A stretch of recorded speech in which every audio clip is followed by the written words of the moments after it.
domestic violence court. It's a 50C restraining order hearing, and I moved to continue on the grounds that we didn't anticipate last week that this trial would be going on today, at least closing arguments until the snowstorm hit and an unexpected witness. And she denied my motion to continue, Your Honor. And I've let Mr. Zellinger know I was going to approach you about this, and she ultimately said I need to be back whenever we have lunch to try the case over there.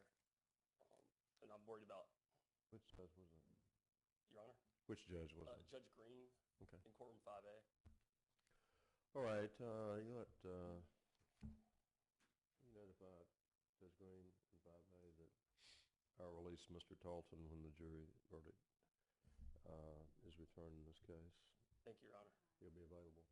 He'll be available to try his case as soon as that occurs.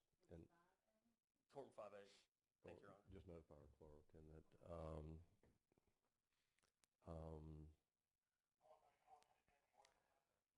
unfortunately I'm unable to predict exactly when that will be, but I'll certainly let her know as soon as he's available. Thank you, Your Honor. Thank you, Your Honor. All right, counsel, I've Sheriff, can you hand them written copies of the instructions? Thank you.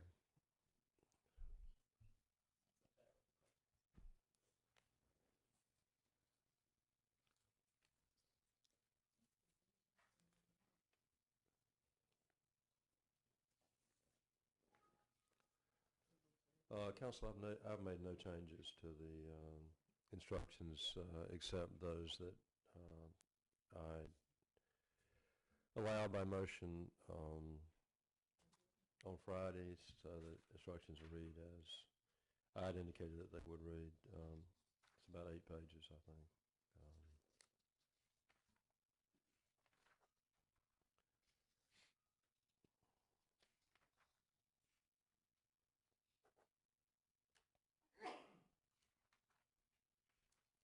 The only significant major change from what I'd previously given you was allowing the state's motion to include the language on the accessory after the fact to murder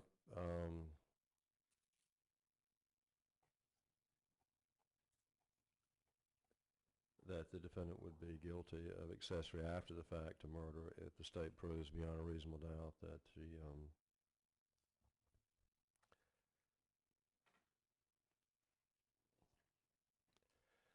she either concealed evidence that Laura Atkinson had been murdered or assisted Grant Hayes in disposing of dismembered parts of the body of Laura Atkinson or both. Anything further with regard to the instructions? There being none, we got all jurors? Okay, all the jurors are here. We're ready to proceed with closing arguments.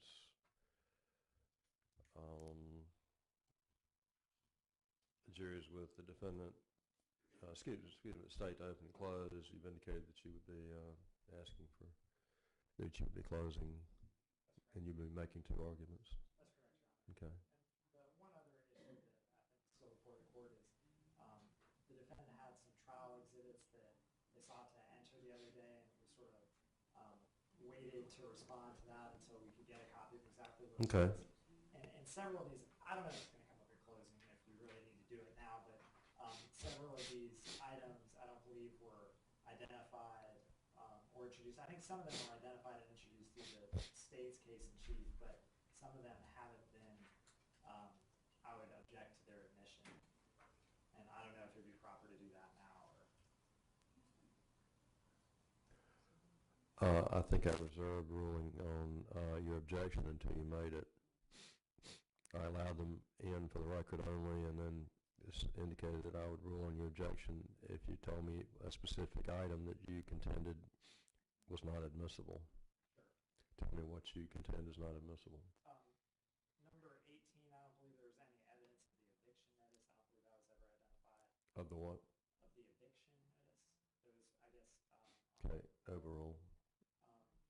Number 46 is listed as a luminol demonstration. Um, I don't know that, I honestly don't know what that is. I think there was a document that was shown to a witness about something about luminol, and if that's what that is, then I don't have a huge objection to that, but I don't know what sort of demonstration it refers to. And then 53, 56 are the drain plug from the John boat and the hutch. And I don't believe that those items have been introduced. 57 and 58 are Amanda Hayes' arrest report with her New York driver's license and her record check with her New York driver's license. I don't believe there's been any evidence of those or introduced. The objections to those is overruled. The reference to drain, is it the photographs of the drain plug? I don't know. It just says drain plug and John boat and hutch, and obviously the hutch hasn't been brought in here. Can y'all tell me what that is? It's the photograph that was identified with the U-Haul blankets on it. I know that the objection to the hutch is overruled, but I am concerned about the drain plug. What? The photograph, but it's not important. Whatever. I'm not going to argue that. All right.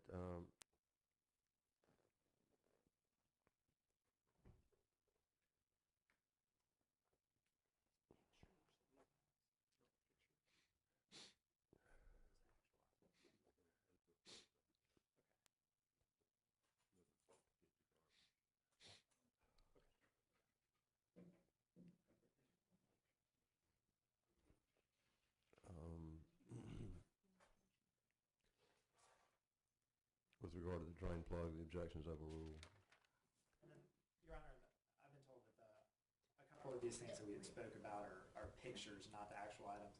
Number 59 is the only other one that we would object to, and that's the John Sargent transcript from the Grant Hayes trial.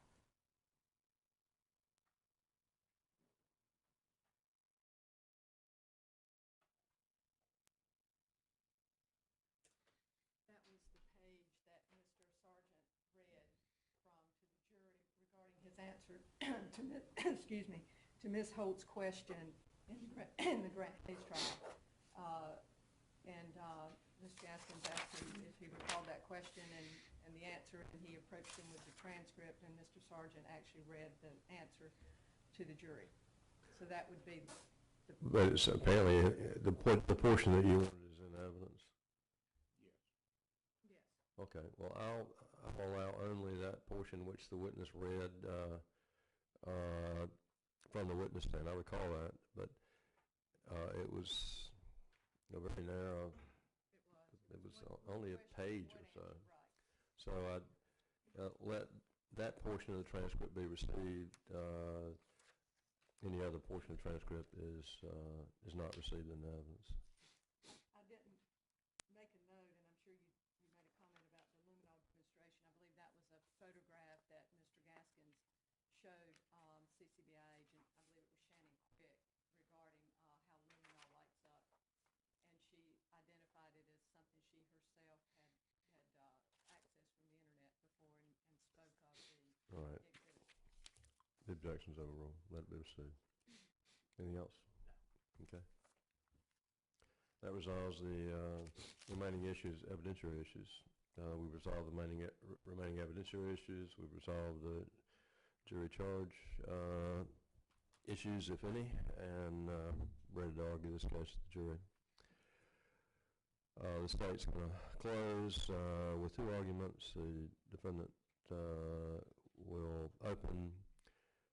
How many speakers will we have? Just one? Okay. Very well, Mr. Gaskin, the jury will be with you when we bring the jury in. Anything else? I would like to speak from the lectern, and also I believe the chainsaw, the skill saw is up here someplace. I'd like for it to be someplace where I can get to it. Can you get to it? Okay. Can you move the lectern over for him, Sheriff? And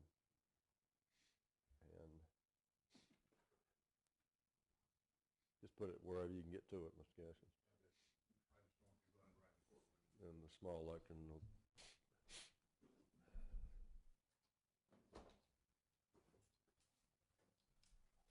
Get right if there are items that y'all intend to make reference to and want to use, you just need to figure out where they are so you don't have to stop and hunt for them for 5 minutes. You're going to use reference to photographs that are going to be shown on the backboard there. You need to, the screen there, you need to make sure you've got it queued up somewhere in your computer so you can do that without any significant delay. Otherwise, there'll be these long, awkward pauses that doesn't help anybody. All right. We've all done this before, so we know the protocol, we know the rules, we know what you can and can't say. You can't argue outside the evidence. You can only argue reasonable inferences from the evidence that the jury's heard. You can't state your own opinion about anything. You can state your contention about what you say and contend the evidence shows, but you can't say, I think this, I think that, as we all know. It's not about you. It's about the evidence and the law, or the absence of any evidence. So we all know that. Let's make sure we follow that protocol, otherwise there are going to be objections, and nothing is more distracting in an argument than have somebody object. Okay. Sheriff, ask the jury to come in, please.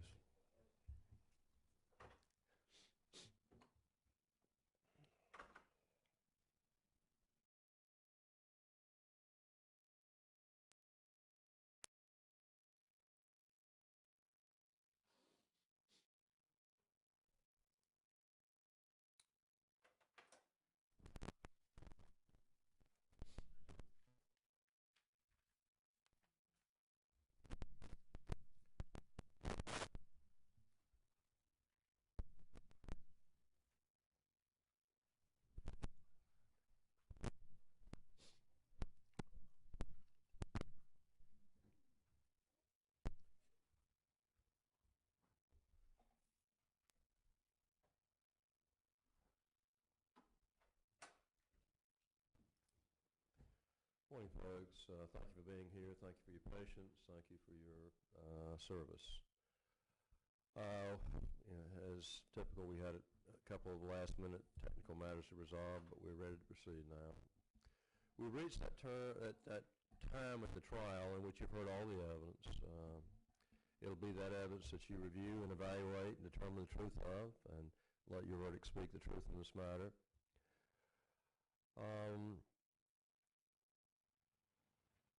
The rules of the court now allow the attorneys to make closing remarks to you, closing arguments. They're not witnesses. They're not giving you additional evidence. What they say to you is not additional evidence or additional information. What they say to you is their contention about what they contend and say the evidence shows or doesn't show in this case.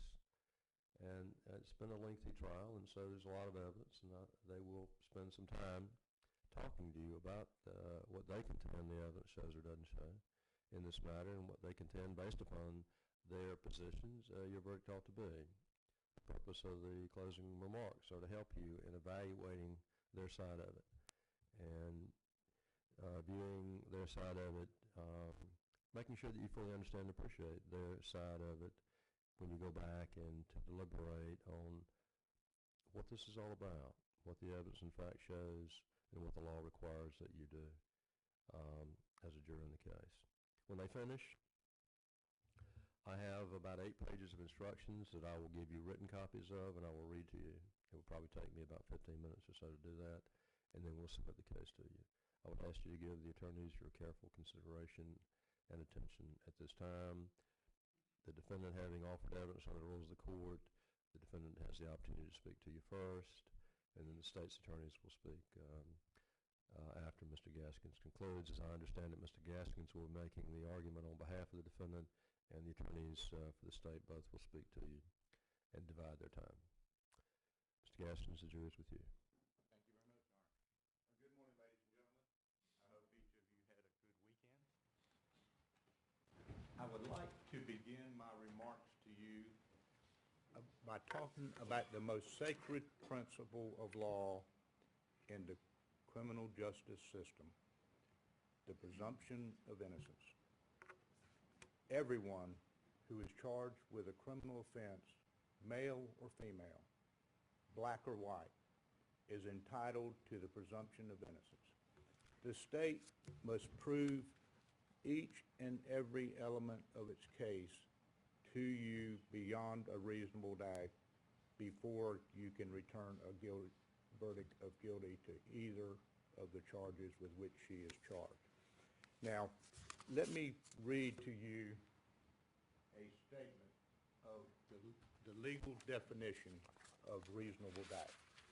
This is the definition that you will apply to the evidence in this case. A reasonable doubt is a doubt based on reason and common sense, arising out of some or all of the evidence that has been presented, or lack or sufficiency of the evidence, as the case may be. Proof beyond a reasonable doubt is proof that fully satisfies or entirely convinces you of the defendant's guilt. Ladies and gentlemen, it is our contention that the state of North Carolina has failed to prove to you that Amanda Hayes is guilty of either first-degree murder or accessory after the fact. Now, we already know that Grant Hayes has been tried and convicted of first-degree murder, and the state contends to you that in some way that Amanda helped him commit that crime. We contend that that is absolutely not true, that there is no evidence to support that at all, that that's never been what this case has really been about. What this case is about is whether or not Amanda is innocent or guilty of the charge of being accessory after the fact. Now, the two charges, first-degree murder and accessory after the fact, are polar opposites of each other. They are diametrically opposed. On the one hand, the state of North Carolina says that Amanda in some way participated in killing Laura, but on the other hand, and in the same breath, they turn around and they say that Amanda didn't kill Laura, that Grant killed Laura, and that Amanda did something to conceal the crime and assisted Grant in some way in disposing of the body. Direct opposites of each other.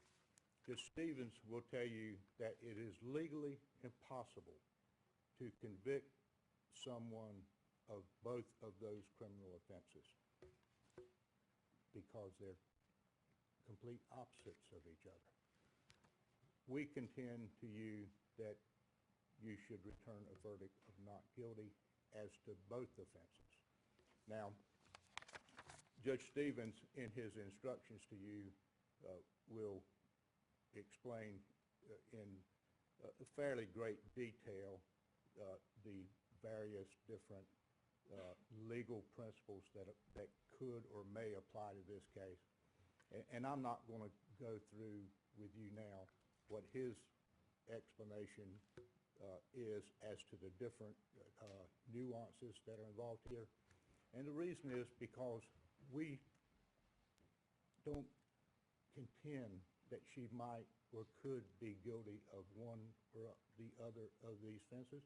We contend to you that she is not guilty of either offense, purely and simply that the state has failed to prove to you beyond a reasonable doubt each and every element of either offense, and that the bottom line is that you should return the verdict of not guilty.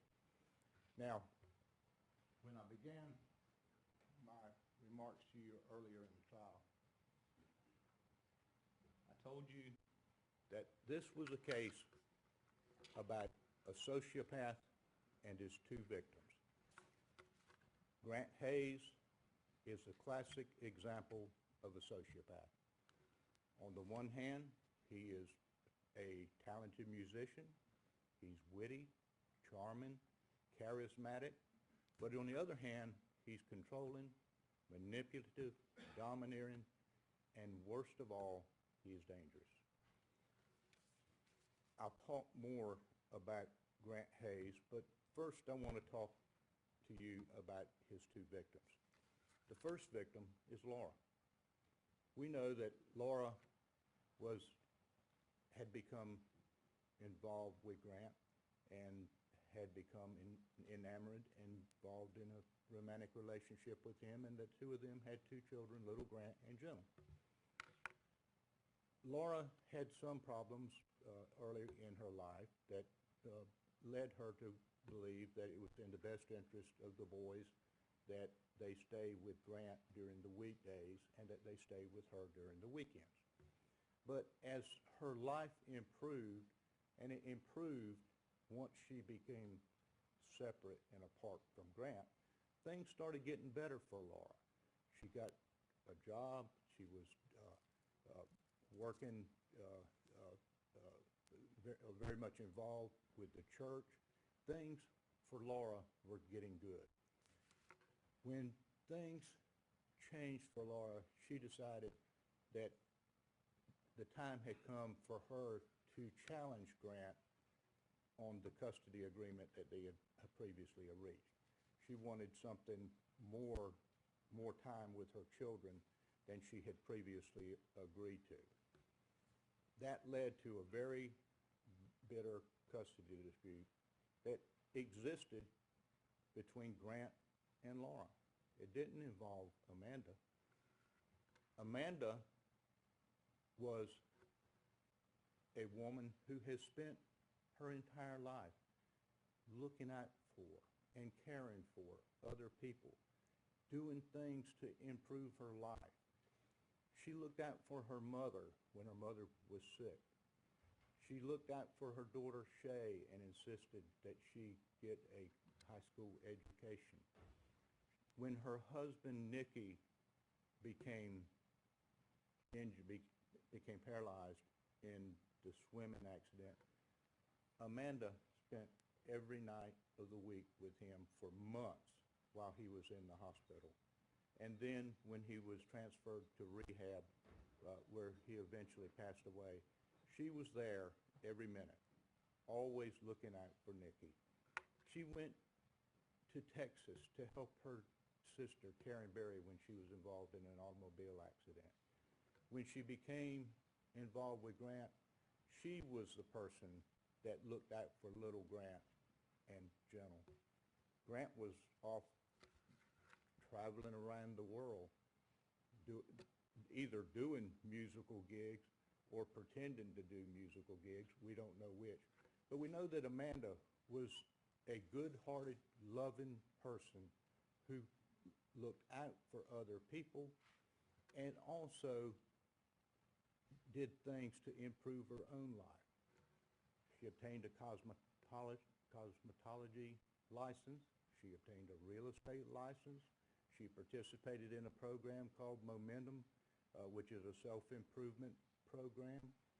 She was doing things to help improve her life. She was doing things to help others. At some point, she was living in New York and traveled to the St. John's in the Virgin Islands. And while she was there, she ran an art store. She was happy. It was a good life for her. She was very content in that environment. Let me change directions now and talk to you about Grant Hayes.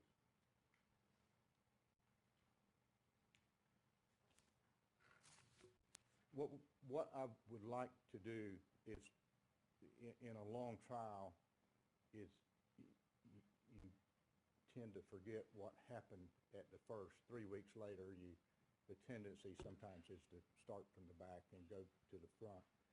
But it's important that you start from the front and you go to the end. And that's the way that I would like to discuss the evidence in this case with you, by beginning at the beginning of the story. Grant Hayes was a man who had manipulated and controlled everyone with whom he was ever involved. But mostly we know about his involvement with, initially, with Laura. You heard from one of the very first witnesses in this case was Heidi Schumacher. Heidi described Grant as the personification of evil. She was the most evil man that she had ever met. He had beaten Laura. He had done everything he could do to isolate her from her friends and from her family. At some point, Heidi herself became so concerned for her own welfare that she went out and bought a pistol. And she got a concealed weapon permit in the event that she needed to protect herself from Grant. She told you that Laura had told her that if anything ever happens to me, if it's thought that I have committed suicide or I have disappeared, go look for Grant, because Grant is the one who did it. What I would like to do is to read to you, and I promise not to belabor this issue, but I'd like to read to you some of the comments that Laura made in her parenting history report. You'll recall that Dr. Calloway had done the parenting history report, and that as part of that report that she had asked both Grant and Laura to prepare a history of their relationship together. I'm going to go through here, and I won't take long, but I want you to get an idea of how this case started and what Laura had to say about Grant. Bear in mind that Laura had been with Grant for 4 years and knew him better than anybody. These are some of the things that she had to say about him in that parenting history report. Grant told me that he was molested as a child, that he had had sex with 200 women. Grant associates regularly with pimps, drug dealers, drug abusers, and murderers. Grant appears to feel very strongly that the U.S. is run by aliens and that a government collapse is imminent. He apparently believes that there will be either a spaceship or an underground system of tunnels that will be reserved for only the very rich, famous, necessary individuals to live in while Armageddon happens on Earth. Grant is very manipulative and will pretend things happened that didn't, and that things that didn't happen did. I have witnessed Grant behave like a bully on several occasions. On one occasion, he held a knife on a fellow musician during a gig at Jack Astor's because the musician used the F word while speaking to Grant about his lack of timeliness in arriving at the gig. I have witnessed Grant lie nearly every day about everything from our marital status to his education level to what he ate for dinner the night before to what record company is calling him and just about everything in between. Grant blacks out sometimes and acts odd and violent. He says he has no recollection of this. I don't know whether the times I experienced with him were drug-induced or not. I don't remember the dialogue exactly. I remember feeling as though I would be in serious danger if I didn't take preventive measures. I've never hid knives from anyone in my life prior to this point and feel that I was in danger quite like this. After penning his biography, he proceeded to shoot me repeatedly with an air-pump BB gun. I think Grant is delusional. At one point, he told me he was a time traveler. He told me that beings from other planets follow him around the world. He has told me that these beings run the United States. I myself have been alienated from my friends and family. Everyone I knew was either really dumb, too fat, not good enough to be around, according to Grant. Grant made it clear that he thought that I was white trash, that it was as if no matter what I did, I was always wrong, trashy, or incompetent, or not enough. After a very poor decision on my part, Grant physically assaulted me. After getting to know him these past few years, Grant's character is crystal clear to me. I think he married Amanda for several reasons that I don't believe she is aware of yet. I believe that Grant convinced Amanda that I'm crazy and he urgently needs help saving the children from me. Now, because they are married, Grant has the ability to take Amanda to court for alimony when they divorce. Amanda has a decent amount of money, says Grant, which of course benefits him. Even if a divorce is far off, Amanda is funding Grant's career at this time, a goal he has been trying to fulfill since before I met him. Just before they were married, Grant threatened me over the phone, informing me that he would have full access to Amanda's money soon. "Whose money do you think it is?" he yelled to me. When I told him that I was afraid of him, I wasn't afraid of him anymore, and that I would be fighting him in court for my children, regardless of my financial situation. During the course of that conversation, he made it clear that I would lose our court case, and he would win because in the court system, the person with the most money wins. Another touch point is when Grant said, "I should pimp her." I won't. In regard to Amanda and Kenny Chesney, Grant said that Kenny had a crush on Amanda while they were all three in the Virgin Islands. And I'm not quoting Grant on this but part, that it is his implication from the conversation that if Kenny was in Amanda's pocket and Amanda was in Grant's pocket, Grant was as good as famous. Grant complained to me of Amanda's saggy breast on one occasion when he was trying to convince me that their relationship was just for the betterment of our family's financial situation. On his Facebook page, he talks about Amanda to his friend. "I'm marrying this actress from the Stepford Wives.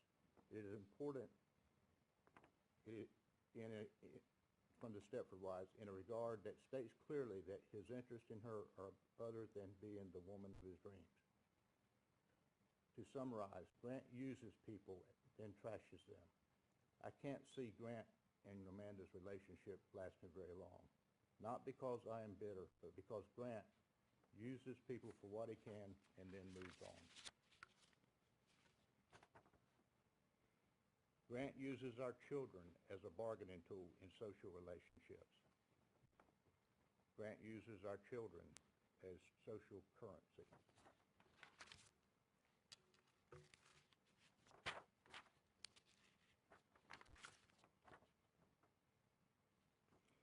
Grant told me in February of 2010 that he wanted to have 50 children by women of different races so that he could start an empire.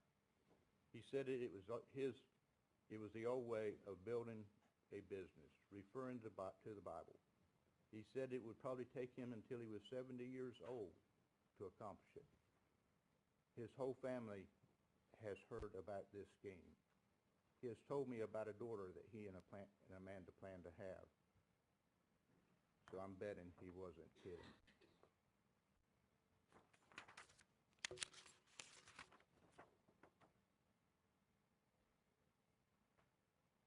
He cares about keeping and growing his assets, quote, Gentle and Grant, into a retirement plan for himself. Amanda buys into his facade right now, but Grant won't keep it up. Once it's no longer necessary, he will start sleeping with whomever he can who can help him with his career. Grant is an alcoholic, a drug addict, chain smokes, and may have a personality disorder. He goes on and on and reports that on February 2009, Grant gave me Emily's number and I called her. She told me to run from Grant. I left Grant's parents' house and went to my friend Heidi's parents' home for the next couple of weeks. Grant's sister, Tina, also told me that I should run. She took me to the magistrate to take out a warrant for the assault.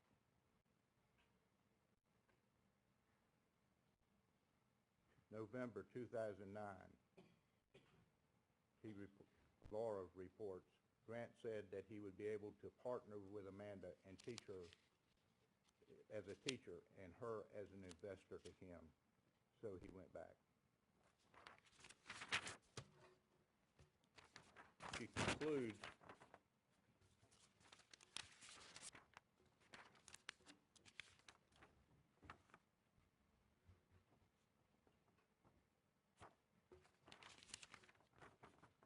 with this comment. I am of the opinion that Grant has a personality disorder. After living with him for almost 4 years, I find a few labels that fit him, but one that is near perfect, sociopath. The others are narcissist, borderline personality, and psychopath. He likens himself to the main characters of these movies, 6 Degrees of Separation with Will Smith and the talented Mr. Ripley. Grant has told me that he is the character depicted in these movies. Now, you didn't get to actually see the talented Mr. Ripley, but you read the report that was presented to you that summarized the movie. Let me read to you a few comments from the report that Dr. Calloway prepared.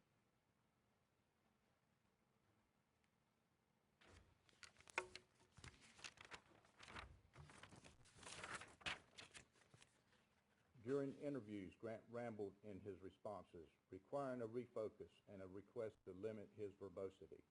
He was entertaining with his various stories and accounts of his experiences and seemed to enjoy recounting these various reports. Without limits, he seemed to have rambled extensively for quite some time. Grant was extremely negative at times, paranoid with regard to Laura, her character, and her alleged actions. It was confusing why he repeatedly sought to tell others, in addition to me, that Laura allegedly sexually transmitted diseases and her internet activity toward men should be characterized as prostitution. Dr. Wins was uncomfortable with the anger and rage he expressed verbally with one or more children present in her office. His anger towards Laura and these various actions, where he is not wholly appropriate with regard to characterizations of her, make him to appear to have a determined agenda. He reports he started drinking and doing cocaine alone and grew depressed and had support from his family. He tried ecstasy, it made him paranoid. He talked to a bartender about using cocaine to resolve the paranoia. She writes that Grant views the world as a dog-eat-dog place where one has to constantly be on guard not to be taken advantage of. He expects interpersonal relationships to be highly competitive and adversarial and not corroborative or acquiescent. He views the world as a threatening place and is suspicious of others.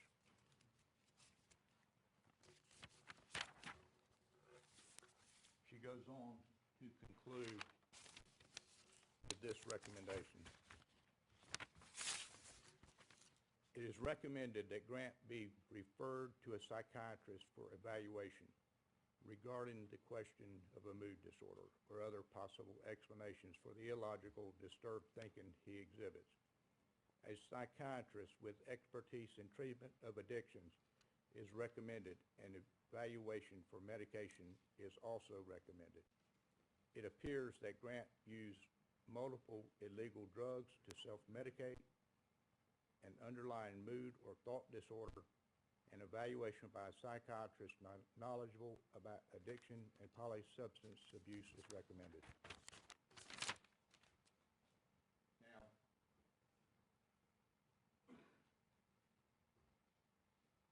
once Laura was discovered to have been missing, an anonymous caller called Crime Stoppers to make a report. Crime Stoppers is a business that accepts calls from individuals who, for whatever reason, may or may not want to be identified. In this instance, Crime Stoppers received a report from a man who advised them that he knew Grant Hayes, and Grant Hayes may be involved in Laura's disappearance. I want to read you the report that was made to Crime Stoppers. I played music and recorded a song with Grant Hayes in late 2007 or 2008, but quit dealing with him because he creeps me out. I only knew him for about 3 weeks, and during that time, I practiced at his house a lot, but felt uncomfortable because of the type of friends that he had. I do not know if he has anything to do with his wife's disappearance, but it is possible. I said so because one night we were drinking, and we both went upstairs, and while we continued drinking, he told me that he chokes people. He said he was going to tell me something that I should promise that I would not tell anyone. Then he said that he killed a man when he was younger, but was never caught, and no one knew that he did. I did not go back to his house that night because I did not know what to make of what he had told me, and not seen him since. This is a man who was so afraid of Grant Hayes that he wouldn't even give Crime Stoppers his name. But we'll talk later about one of the significant things in this report is that Grant likes to choke people.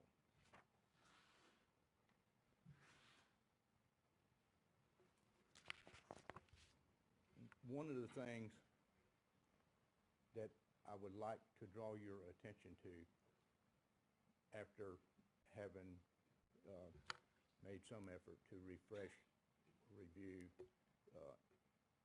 the Grant Hayes that Laura was dealing with, the Grant Hayes that Dr. Calloway was dealing with, and the anonymous caller. I want you to recall a video that you saw in this case, and I'm not going to replay it again, but at 2:32 a.m. on Thursday morning, July the 14th, just hours after Laura had been killed, Grant Hayes is seen strolling through the aisle at the Walmart at Briar Creek in North Raleigh, acting as if he's buying milk and butter. He's strolling down the aisle just as calm as he can be. But he's not buying milk and butter. What he's looking for is a reciprocating skill saw.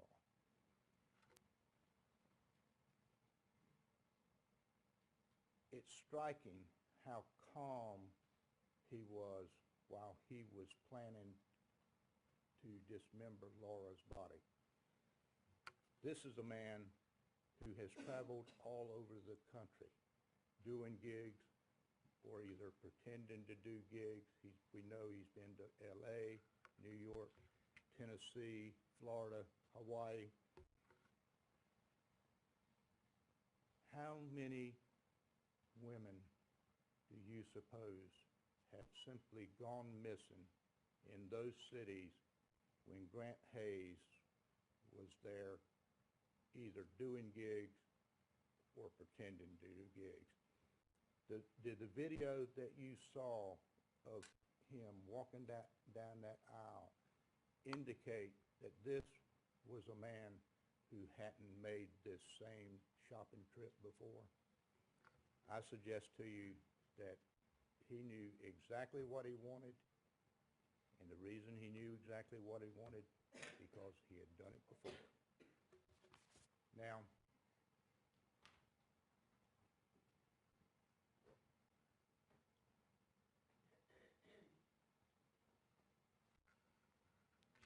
Amanda's life and Grant's life intersected in St. John's in the Virgin Islands towards the end of October of 2009.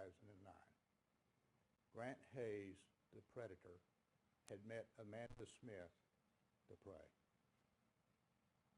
The time that they met, Amanda had $188,000 in an investment account. By July 2013, Grant Hayes had gotten all of that money. He had sold all of her jewelry. They were being evicted from her apartment. Grant Hayes had taken her for everything that she was worth. She was left, she had had a baby, and talked with her daughter Shay about the need for her getting away from Grant. She knew that Grant couldn't take care of these children by himself, and that what needed to be done with the children was to turn them back over to Laura. Laura could look out for the children, but Grant couldn't do it, and Amanda was at the end of the road. There was nothing left for her. She had no money. She had no place to live. She ultimately ended up agreeing with Grant that they would live with his mother, with Grant's mother and father in Kinston. You heard a tape recording on Friday where Grant left a voicemail with his mother telling her that Grant, and Amanda and Lily will be moving in with you over the weekend. Would you rent me a storage unit? So we know at that point that the dispute between Grant and Laura over the custody of Grant, little Grant and General had been resolved in at least the mind, in Amanda's mind, certainly, and it appears that it had been resolved in Grant's mind, and that the boys would be going to live with Laura.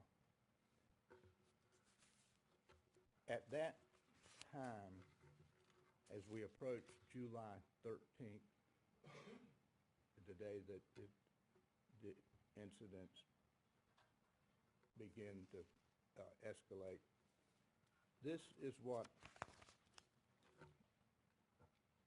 Attorney John Sargent had to say about Amanda. Recall that John Sargent was the lawyer from Kinston who had been representing Laura in the custody dispute. At Grant's trial, this is the exchange that occurred with Mr. Sargent. Mr. Sargent was asked a question. Mr. Sargent, yesterday when you were testifying, and I had asked you about basically the little over a year-long experience that you had in dealing with Laura Ackerson and assisting her during that time, did you discuss with her, or did you have knowledge about her relationship with Amanda Hayes? His answer was, yes, I did. He was asked, and did she express to you any animosity or hostility with regard to Amanda Hayes? This was his answer. She did not. In fact, during the time that I was representing her, one of the things we discussed is that Laura was actually more comfortable with Amanda being in the home with Mr. Hayes, mostly because during their relationship, Laura had done pretty much all the child care, the changing the diapers, the bathing, the day-to-day activities with the children, and Mr. Hayes had not participated a lot in that. And so she was a lot more comfortable knowing that Amanda was there and there was another adult helping with the day-to-day care for the children. So actually she felt more comfortable with Mr. Hayes' home because of Amanda, and I was not aware of any animosity between the two of them. I do know at one point in March of 2010, Laura actually sent a thank you note to Amanda for the things that she had done for their children. I'd like to read you that thank you note. It's addressed to Amanda. The note on the card, pre-printed on the card, is thanks a million. This is what Laura wrote to Amanda. Amanda, thank you for being a positive force in the universe and an extreme blessing to my family. I am grateful to you for several reasons, but to name only a few, thank you for the plane ticket, the clothing and toys you supplied, and especially for the time, effort, love, and concern you've shown my son. You are definitely appreciated more than you know. Best wishes, Laura. That brings us to July 13th, 2011. We know what kind of person Grant is. We know what kind of person Laura is. We know what kind of person Amanda is. And we know that Amanda and Laura are having a good relationship. Amanda is playing the role of the peacekeeper. She's trying to do what's best for little Grant in general. Laura wants to change the custody arrangement between her and Grant, and she's willing to fight for what she wants. Grant, on the other hand, is becoming more and more hostile towards her, and although at 3:37 p.m. on July 13th, the message that he left with his mother on the voicemail was that the custody dispute had been resolved and that he, Amanda, and Lily would be coming to live with the parents. And she didn't say that the boys would be going to live with Laura, but that was the implication. But on that afternoon, Laura has scheduled a meeting at Monkey Joe's with the boys for around 3 p.m. But she was busy with her work, and because of that, she was running late. She called Grant at 4:59 p.m. to tell him that she was on the way.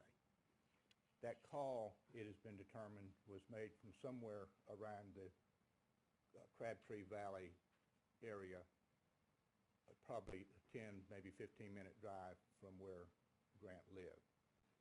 There's been questions asked about how long would it take for her to have arrived at the apartment if the call was made at 4:59, and the officers have said whatever, 10, 15 minutes.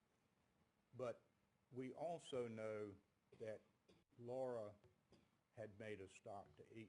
We don't know exactly where, but it appears that the tray of food that was later found on the floorboard of her car is one of those that comes from the food court at Crabtree Valley. It's not a McDonald's bag like you get through a drive-through, but it's a tray that you can seal to preserve the food that you haven't eaten.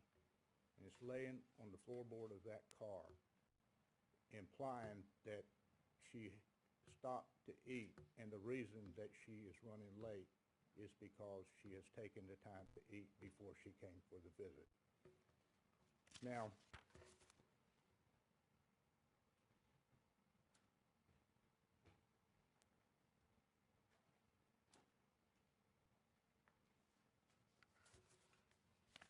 it's at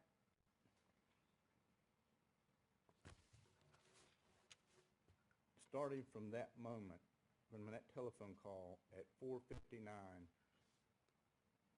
we begin a difficult tracking of what happens thereafter. We know that the first call that Grant made after he got the call from Laura was to his voicemail number. You'll recall Nobody wanted to admit that that number, that 201 exchange, was a voicemail number. We finally got that out of Detective Falk well into the trial. He was the person who finally, after everyone had been asked, is that a voicemail system? He finally admitted that, yes, I called the number back in 2011, and it was a voicemail system. So for some reason, Grant felt the need to call his voicemail after he talked to Laura.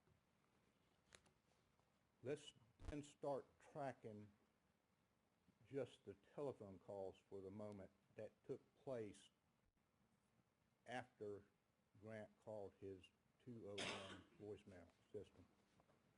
The next call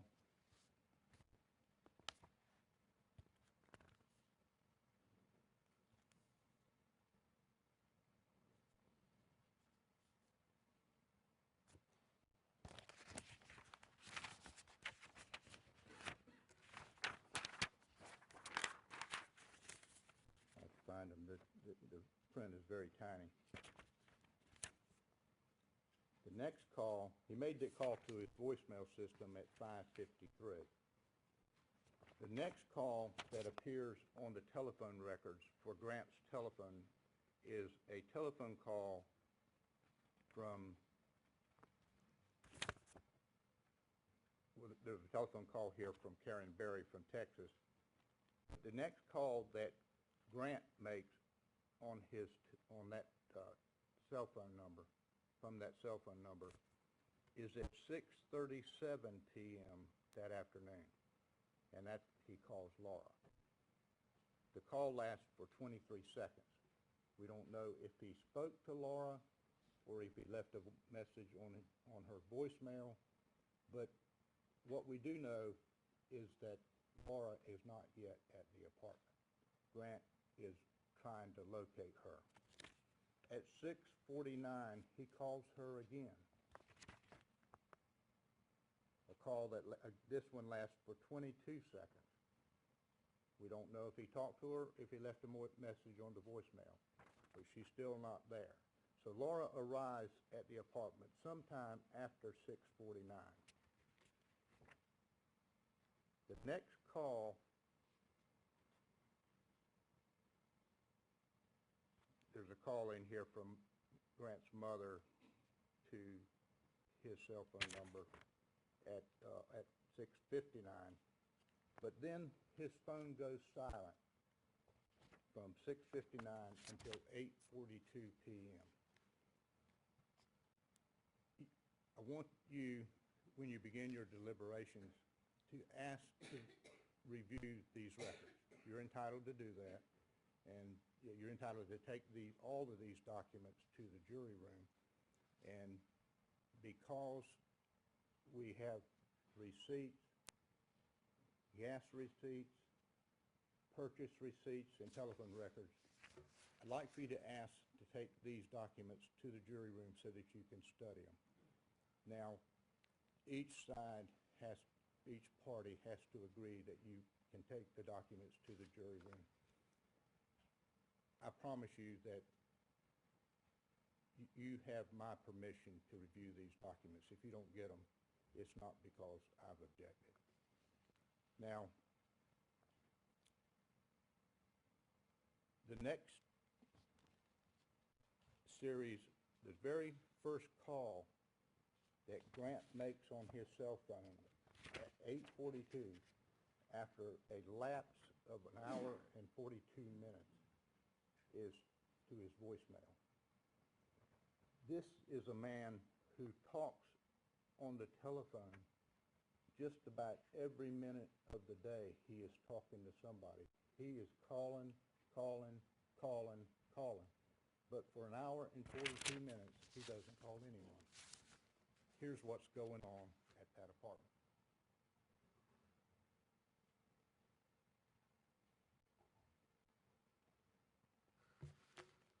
Laura has arrived at the apartment, but Grant has asked Amanda to take the boys into the bedroom in order that I can talk to Laura about the custody agreement or whatever it was that he wanted to talk to her about. But keep the boys in the bedroom so that they don't see that their mother is here and interrupt us.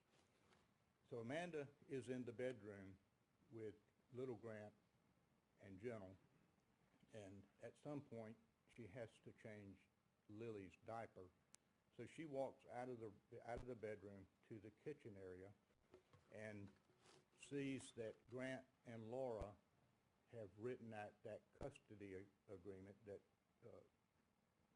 in which Laura allegedly agreed to accept $25,000 in exchange for allowing Grant to keep custody of the boys. Amanda sees the agreement and turns around and walks away. As she's walking back towards the bedroom, Laura asks if she can hold Lily, and Amanda continues on. Laura then comes up behind Amanda and apparently trips over the rug and bumps into her back. She yells out for Grant, and Grant comes over and grabs Laura from the rear and pulls her backwards to pull her away from Amanda. In the process of doing that, Grant and Laura fall over the chair somewhere around the kitchen table and land on the floor. Amanda goes on into the bedroom.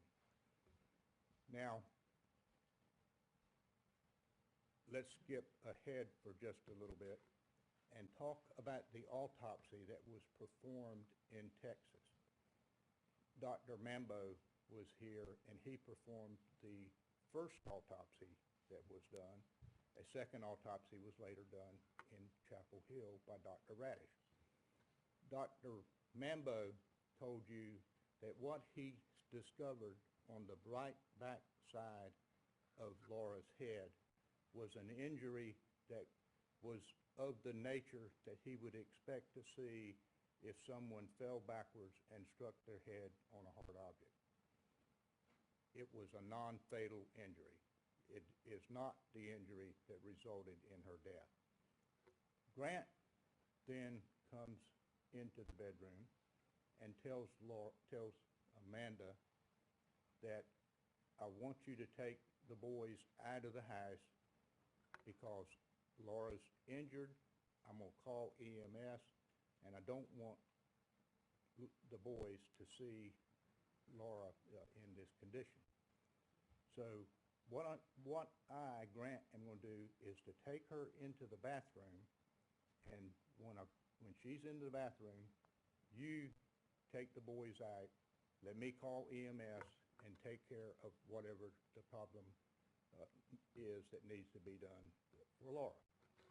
So Amanda leaves the house with the two boys and Lily. Now, you know that she was seen at 9:42 at the Chick-fil-A eating. She had ordered 2 children's meals and 2 adult meals and 2 Dr. Peppers. She's expecting to come back to the apartment with food for Grant. She and the children eat at the Chick-fil-A, but she leaves with the food that she is going to bring back to the apartment for Grant. She comes back, but Laura's car is still parked out front. So about that time, she's thinking that Grant has gone with the ambulance with Laura, and little Grant wants some food from the Chick-fil-A. So she leaves to go to the Chick-fil-A, and that's when you see the receipt showing that she was there at 9:42. When she comes back,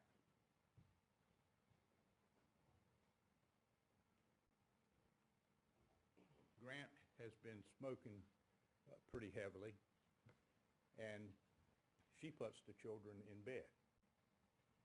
She comes back out, she puts her nightgown on, she comes back out, and she hears Grant talking on the telephone with his mother.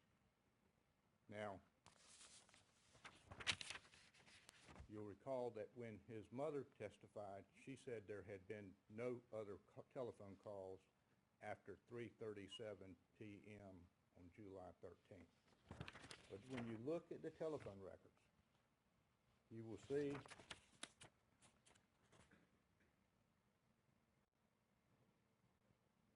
that at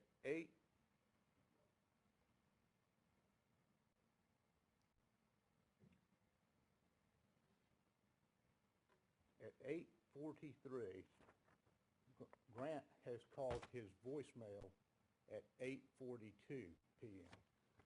At 8:43 p.m., Grant's mother calls him, but there's zero. It indicates that there's been no connection. The time elapsed is 0. At 11:28 p.m., Grant calls his mother. She told you what her cell phone number was, 252-268-6639. He calls his mother at 11:28, but he doesn't get an answer. 25-second call. His mother is probably in bed, but hears the cell phone ring. He then calls his mother at 11:29 p.m., 1 minute later, and talks to her for 10 minutes and 12 seconds. He called then at 11:49 p.m. His mother calls him back and talks for 6 minutes and 45 seconds.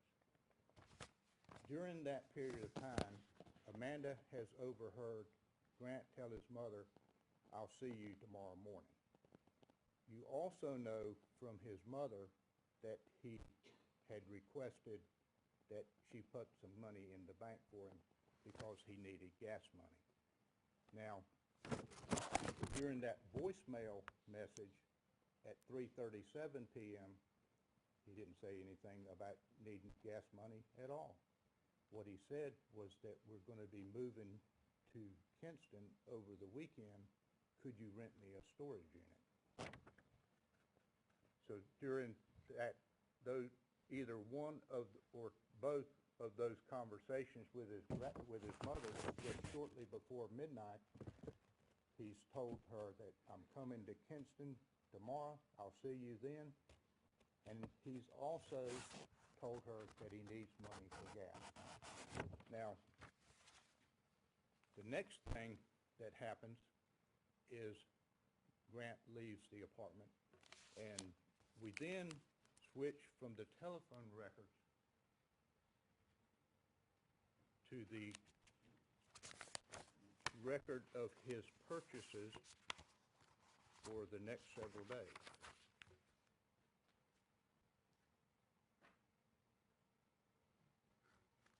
The record of his purchases reveal to you Grant's thought processes as the next 3 days are going by. The first thing he does when he leaves the apartment that night is he drives from the apartment to the BP station, and he buys $29.18 worth of gas. Now, the state will say, well, you don't know that he bought gas, but what do you buy at a gas station? He's bought $29.18 worth of gas.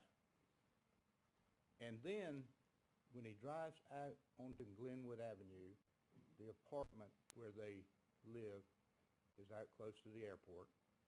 In order to get to the Walmart at Briar Creek, he would have to make a right turn and drive about 5 miles north. But that's not what he did. He went out and he made a left turn, and he went to the BP station, he got gas, and from there he went to the Black Flower. The Black Flower is a bar in downtown Raleigh on West Peace Street. So he went approximately 8 miles in the opposite direction of the Walmart. Why did he go there? We know he withdrew $140 in cash from the ATM machine, but who has Grant met at the Black Flower? Is he trading messages on his voicemail system? It's a simple system that drug users and drug abusers use to contact each other. You call the voicemail, you leave a simple message. Your friend who has the same code calls the same voicemail. You pick up the message.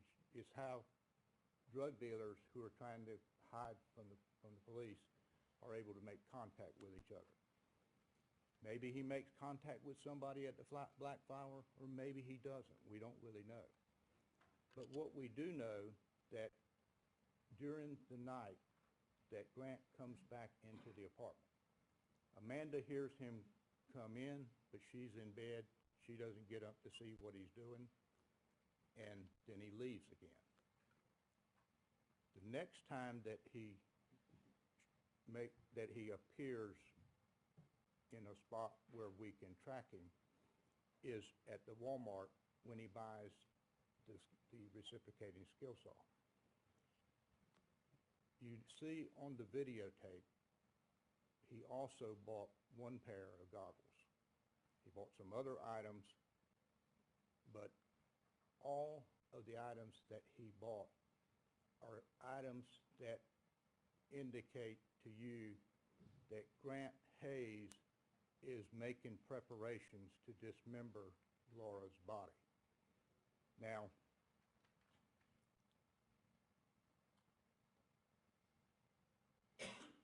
he's told Amanda that he went to Kinston. He was going to Kinston that next morning to see his mother. He told his mother he'll see her in Kinston. We know that during the next 3-day period that he's bought 30 gallons of gas, $104 worth of gas at $3.45 a gallon equals 30 gallons of gas, and allows him to drive a total of 597 miles during that 3-day period. He bought gas on 3 different occasions, once at the BP station, once at the Kangaroo station, and again at the Sheetz station in Wilson on Friday afternoon. He comes back to Raleigh, and when he arrives in Raleigh the next morning at around 11 o'clock. Both Amanda and Shay are there when he gets back.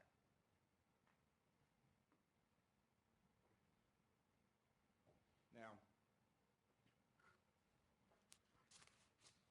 that's when Shay came over and took the boys over to Monkey Joe's. They were supposed to have gone to Monkey Joe's at 3 o'clock the day before. They didn't get to go, so she had promised that they could go the next morning. Amanda's first call, Grant has left. They only have one working cell phone at that point. Her cell phone, which is the one with the 8581, it ends with the digits 8581, has run out of minutes. You know that she bought minutes for that cell phone at 10:23 p.m. on a Thursday night from a company called Vesta. Her cell phone had been silent for days because she didn't have any minutes on it. At 10:33 p.m. that Thursday night, she makes her first call on her cell phone, the 8581 exchange. But Grant has left the cell phone behind at the apartment that night. We also know that he has a prepaid cell phone somewhere because the empty box for the prepaid cell phone shows up in the garbage container when the police search it a couple of weeks later. Now, at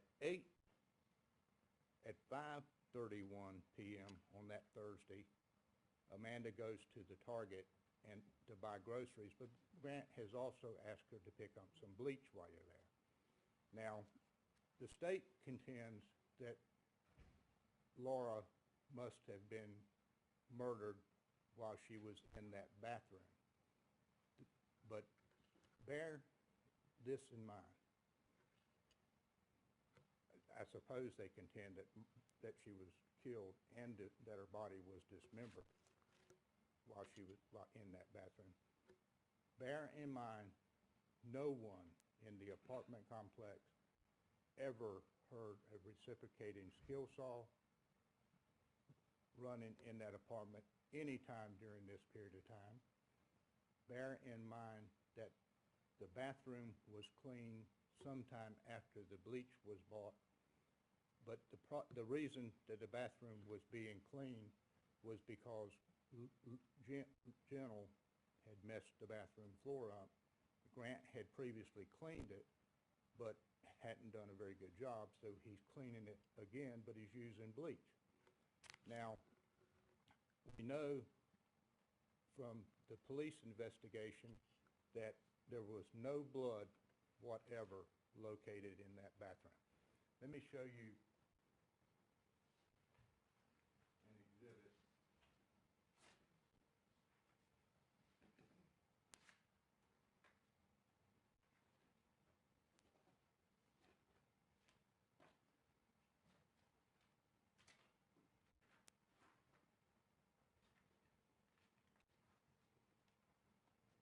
If I can find it.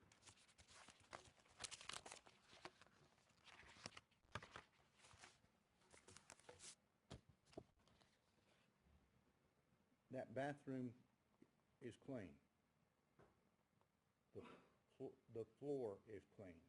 But when the police got there, they sprayed the entire room with a substance called luminol.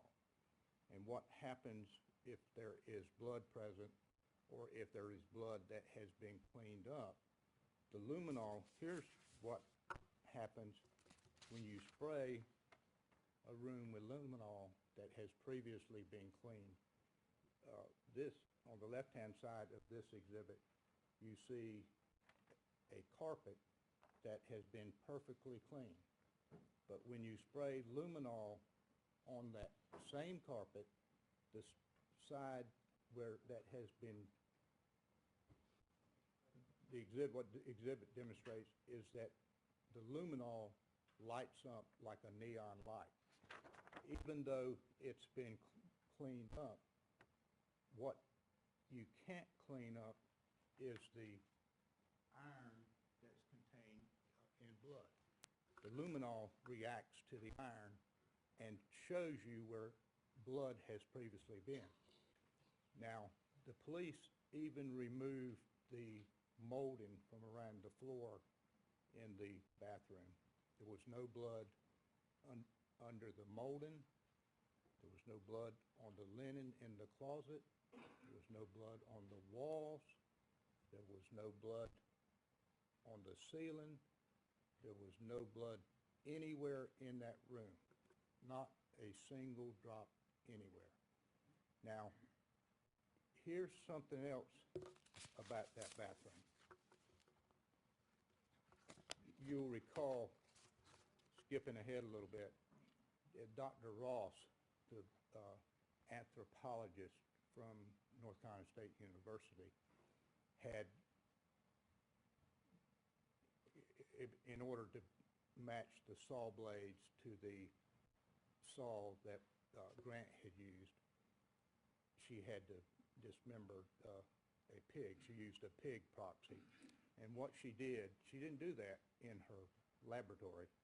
She took the pig out to someplace in the field and dismembered the pig so that they could match the striations on the pig's bones to the striations on Laura's bones. Now, let me show you, let me tell you this first, and I want to use the skill saw to demonstrate this. In that bathroom, there is not a single indention indicating that a skill saw has been used in that bathroom. Dr. Ross told you that when she examined Laura's body, that it was necessary that when she was dismembered, that it was difficult to cut through the bones, and she described what she saw several times as false parts. What's happening when you're trying to cut through something that's hard is that you start cutting, but the saw comes to a stop because you're not in the right spot or whatever. So you start again. It's like cutting a tree limb. You start until you get going. So she saw on Laura's bones several false starts. She described the bones as being hard to cut. What it takes is a great deal of pressure from a skill saw or any kind of saw, whether it's a chainsaw or a reciprocating skill saw or whatever, to cut through a hard substance. Let me show you what happens when you're trying to cut through a hard substance.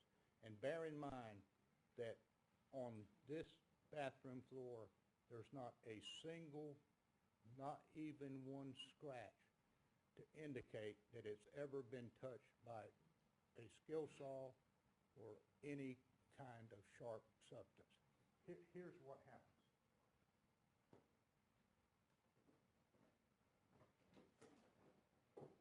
I'm not going to start this thing up, I promise you. But if, let's assume, I'm sure that some of you have used saws in the past, and you know cutting trees down or whatever. If you're cutting through a hard substance, what you're doing is you're pressing down because it's difficult to do the cut. You're pressing down, and you have to keep pressing hard because the substance is hard, and you've got to get through all the way through the substance. When you get through that substance, what happens is you're pushing down, and the blade goes down. It goes down because you're pushing. And what it does when it goes down is that it cuts into whatever it is that is below the substance, whether it's the tile in a bathroom floor or whether it's dirt out in the woods. The pressure of pushing down on that saw cannot prevent you from making indentions in whatever is below that substance. And there's not the first indication that a skill saw blade ever touched the floor of that bathroom. It's kind of a common comparison that perhaps we all know about is in your home, you have chopping boards. If you're chopping up onions with a knife, the purpose for the chopping board is that when you get through an onion or whatever, it leaves an indentation on the chopping board. That's okay. That's what it's meant to do. But you don't go over and chop your onions up on your dining room table, because it's going to do the same thing to your dining room table that it would had done to the cutting board. I promise you, if any of you decide you're going to cut any onions up on your dining room table, either your husband or your wife is going to make a pretty strong objection. And that's the reason, is because it goes through the substance, and when it does, it leaves a mark on whatever the material is that's below the substance. So in all of these photographs, and you asked to see them, there is no blood in that bathroom. There is not a single indication that the saw blade ever touched the floor. It would have been impossible to dismember Laura's body without that blade going through the bone and the tissue and striking whatever was below it. I suggest to you that her body was dismembered someplace else, apparently in Kinston. And we're going to follow his thought processes based on his purchases to show you how that has to be the case.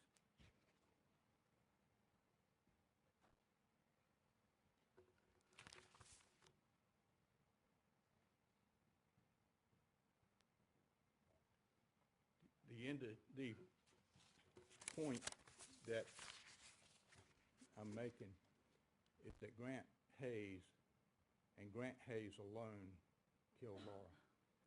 Amanda didn't help him. She's looking out for two little boys and her baby.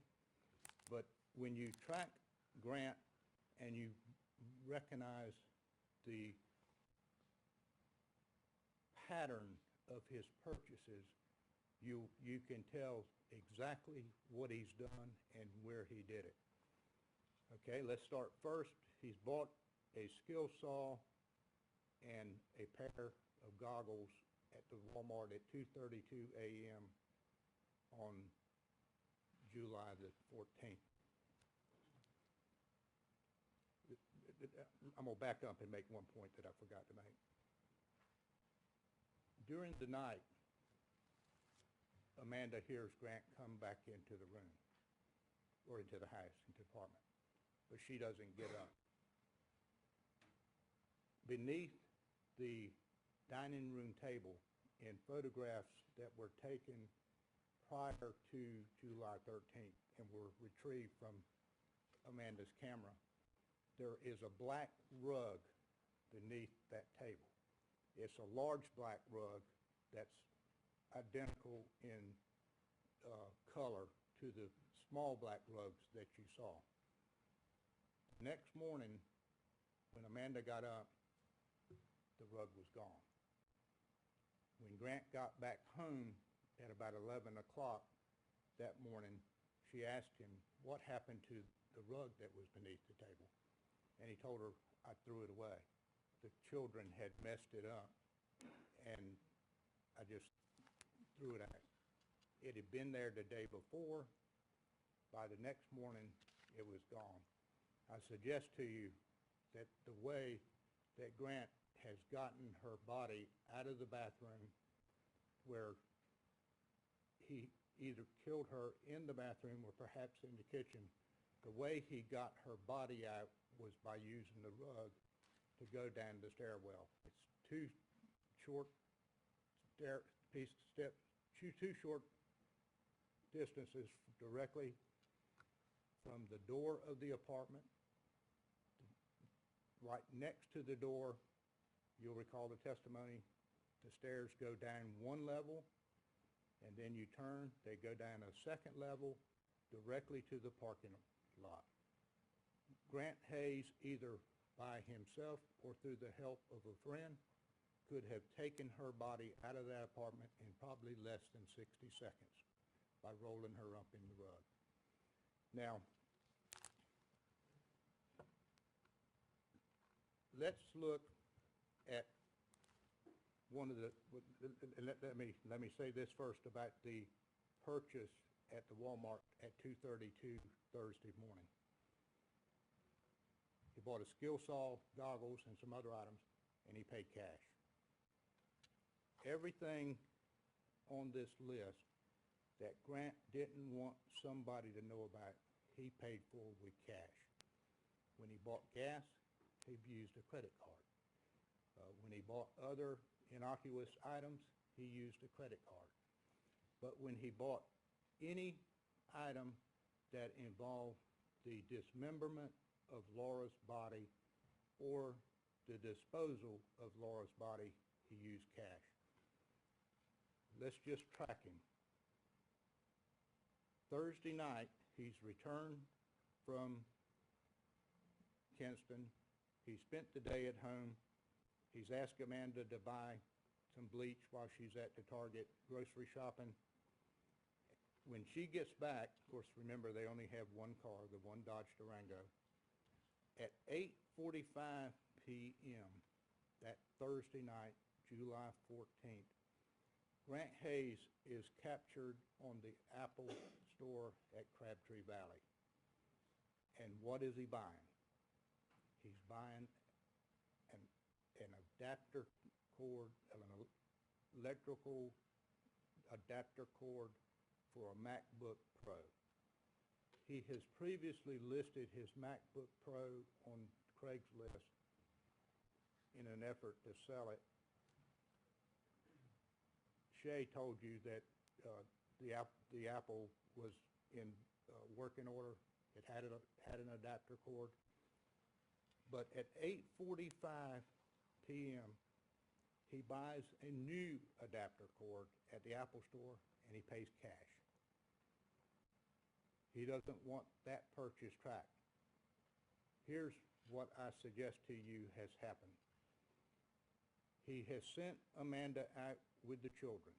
She's gone to the Chick-fil-A. By the time she gets back, Grant Hayes has strangled Laura with the Apple adapter cord. And he's disposed of it someplace, probably in Kinston. That's why they can't find it in Raleigh. It's gone. He needed a new adapter cord for his Apple computer so that he could sell it on Craigslist. The police later located that Apple computer from the person who purchased it, and it, of course, had an adapter cord. You don't necessarily know that it's exactly the same one, but you know that he needed one for some reason that very next night after he had strangled Laura.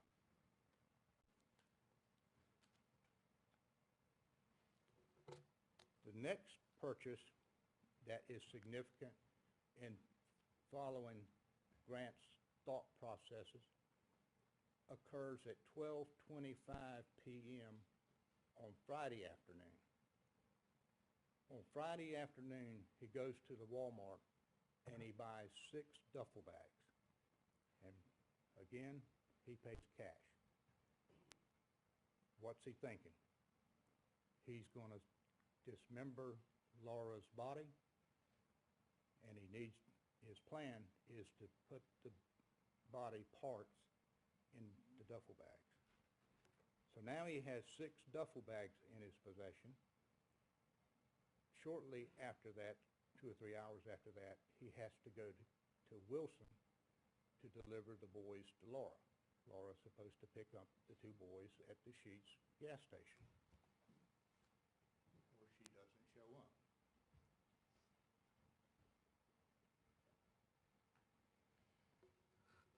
He comes, brings the boys back home, and on Friday night, he disappears again.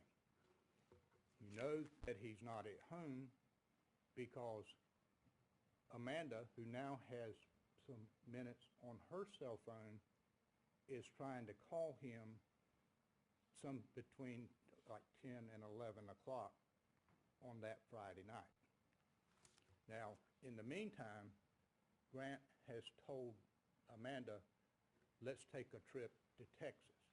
It's his idea to go to Texas, and what we're going to do is go see your sister Karen, because your mother died in July in June, at about the same time that Lily was born, and you haven't seen her in a while, so let's plan a trip to Texas.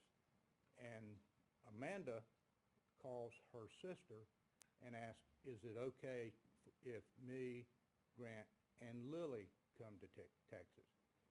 The boys, she wasn't planning for the boys to come because she thinks that Laura's going to be picking the boys up at the Sheetz for the weekend. Later, she finds out that Laura didn't pick up the boys, and she calls Karen back and asks Karen, is it okay if the boys come too? She also asked, is it okay if I bring that piece of furniture that I've got in storage? It was Grant's idea to take the piece of furniture to Texas. In a moment, we'll talk about exactly what the process is here on why he wants that hutch to go with him to Texas. He leaves that Friday night, and one of the places that he stops at approximately 11:25 is that same BP station where he had stopped just the day before and bought gas. And he tries to buy some phone cards, but the cashier rings up 200 minutes of phone cards for $4. Well, you can't buy 200 minutes of phone cards for $4, and the receipt indicates that the transaction was canceled. But the credit card numbers doesn't have the whole number on the card, but his credit card number ends in the digits 4655, I believe it's 4655. At 11:25, it appears that he's at that same BP gas station trying to buy phone minutes for a prepaid cell phone. The very same prepaid cell phone that is where you find the box later in the trash. Now, the next time that Grant appears is again on video. And again, he's using cash. You'll recall that the lady from the U-Haul store on Capitol Boulevard saw him the next day, and he told her that he had been up all night. He appeared to be, in her words, punch drunk. The next morning at 6:48 a.m., he's at the Walmart at Briar Creek. And what does he buy? And again, he's used cash. He buys a cooler and 3 bags of ice. And we know that in the container later they find 6 bags of ice, so he's bought 3 more bags someplace else. But now we know that on Thursday morning, when he bought the skill saw, that he's thinking about dismembering Laura's body. At 12:25 on Friday afternoon, he's thinking about how is he going to transport the dismembered body. At 6:48 a.m. on Saturday, he is buying not more duffel bags. Now he's buying ice and a cooler. And he returns 3 of the duffel bags that he had previously bought. So now he needs the ice and the cooler because he has in fact dismembered Laura's body someplace between Kinston and the Walmart at Briar Creek. We know that he has plenty of places in Kinston where he could have done it. Although the state contended that all those rental properties that we found didn't exist, his mother confirmed that they do exist, and we also know that there are 4 vacant lots down there. We also know that he has all over the place what he calls his goons who can help him get rid of anybody with 1 telephone call. So he's back at the Walmart and he buys ice and coolers with cash.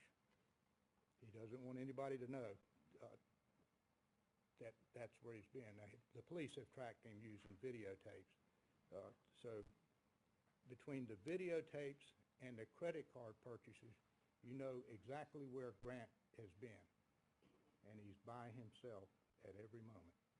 From the Walmart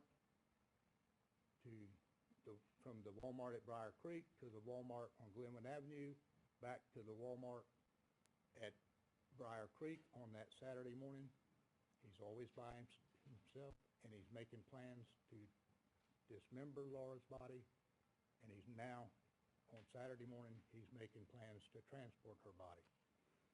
In the meantime, he's talked to Amanda about taking that hutch from Raleigh to Texas to give to her sister.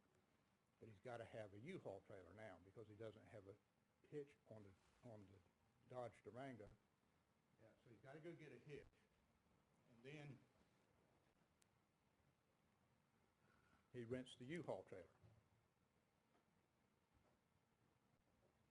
After he rents the U-Haul trailer, he goes to the storage unit where the hutch is stored.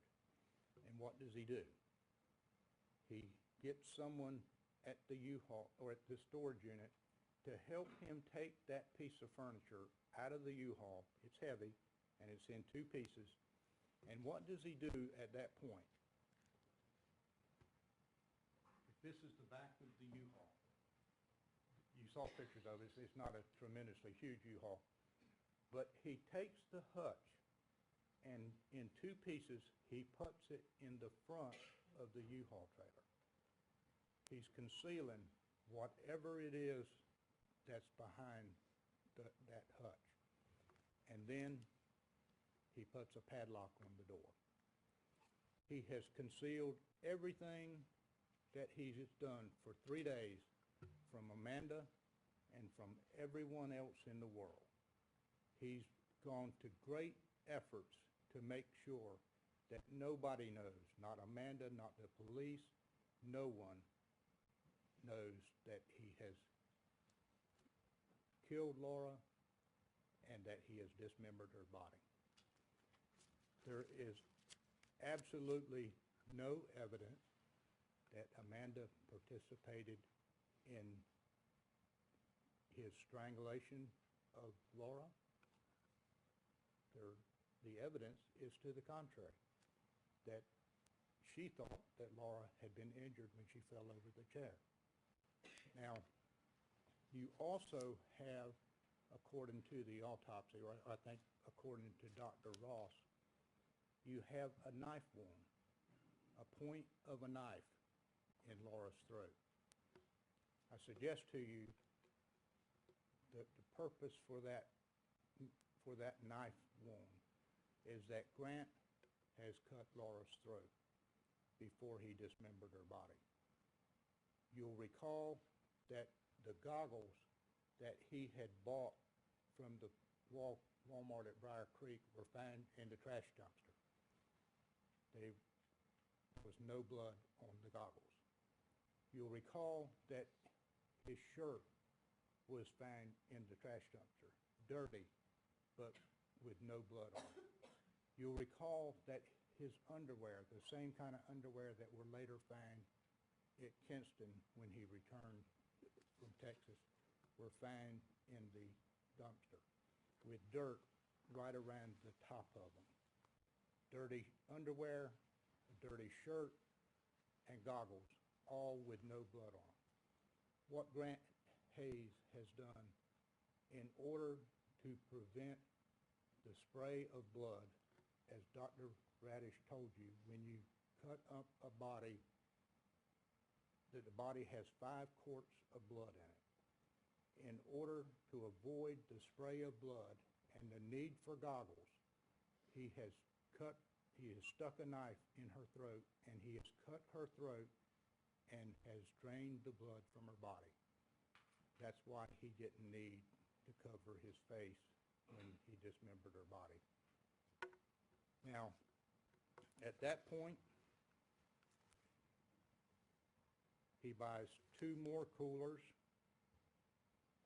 in Raleigh, and on Saturday night, he wakes up Amanda and the kids.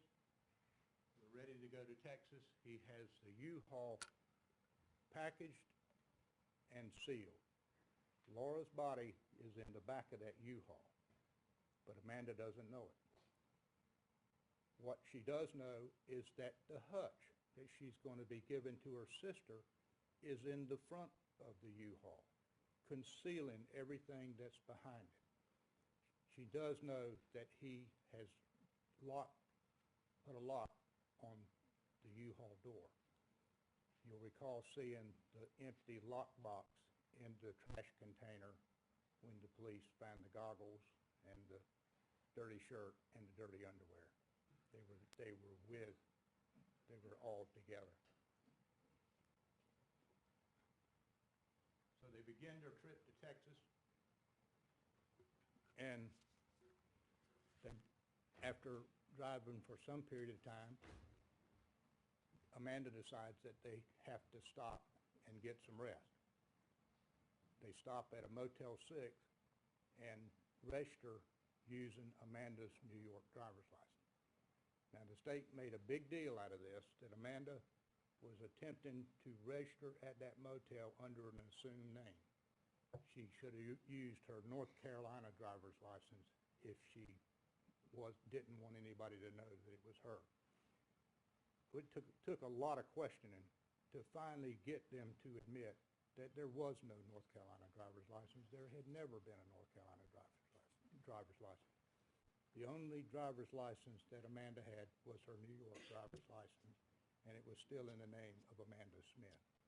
That's the driver's license that was used to register at the Motel 6. There's been no effort on Amanda's part to conceal anything from anyone. On that trip, Grant tells Amanda, I had a dream that I killed Laura and that you're next.